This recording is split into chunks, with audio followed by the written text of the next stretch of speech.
இன்னைக்கு பெரிய பெரிய இடங்களெல்லாம் பாத்தீங்கன்னா பெரிய பெரிய ஆட்கள் எல்லாம் வந்து தோக்கடிச்சுட்டு வந்து நீங்க நம்ம தாவக கட்சி தலைவர்கள்லாம் வந்து முன்னிலையில வந்து நிக்காங்க. இன்னைக்கு காலையில நியூஸ் ஓபன் பண்ணி பாக்குறோம். ஒரு 9 மணி வரைக்கும் எங்களுக்கெல்லாம் ஒரு நம்பிக்கையே இல்லை. டிஎம்கே தான் ஜெயிக்க போகுதுப்பா அப்படின்னு நினைச்சிட்டு இருந்தோம். 9:30 தாண்டுது பாருங்களேன்.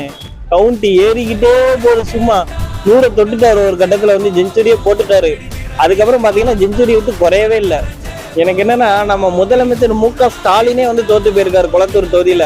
பாத்தீங்கன்னா பெரிய பெரிய ஆட்கள் எங்கெங்கெல்லாம் நிக்காங்களோ அத்தனை பேருமே டார்கெட் பண்ணி வந்து தோக்கடிச்சிருக்காங்க.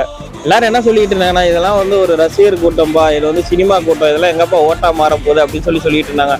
ஆனா இது ஓட்டா மட்டும் இல்லைங்க, இன்னைக்கு ஒரு பெரிய சாதனையே வந்து படைச்சிருக்குங்க. டிவிகே கட்சி வந்து சைலண்டா இருக்காங்கன்னு சொல்லிட்டு வந்து ஒரு சில பேர் ஓட்டிக்கிட்டே இருந்தாங்க. ஆனா செம்மையா செதுக்கிருக்காங்க. நம்ம எம்ஜிஆர் எப்படி படுத்துக்கிட்டே ஜெயிச்சாரோ நம்ம தலைவர் அதே மாதிரி பனையூர் வீட்டுல உட்காந்துக்கிட்டே வந்து ஜெயிச்சிட்டாருங்க. எனக்கு நீங்க நடக்கிற சம்பவத்தெல்லாம் பார்க்கும்போது இந்த சர்க்கார் படத்துல வந்து நம்ம தளபதி விஜய் சார் பேசுற இந்த டைலாக் தான் மைண்ட்ல ஓடிக்கிட்டே இருக்கு. நீங்களும் கொஞ்சம் பாருங்களேன். அந்த பிராண்ட் அழிக்கிறதுல தான்டா நான் ஸ்பெஷலிஸ்ட்.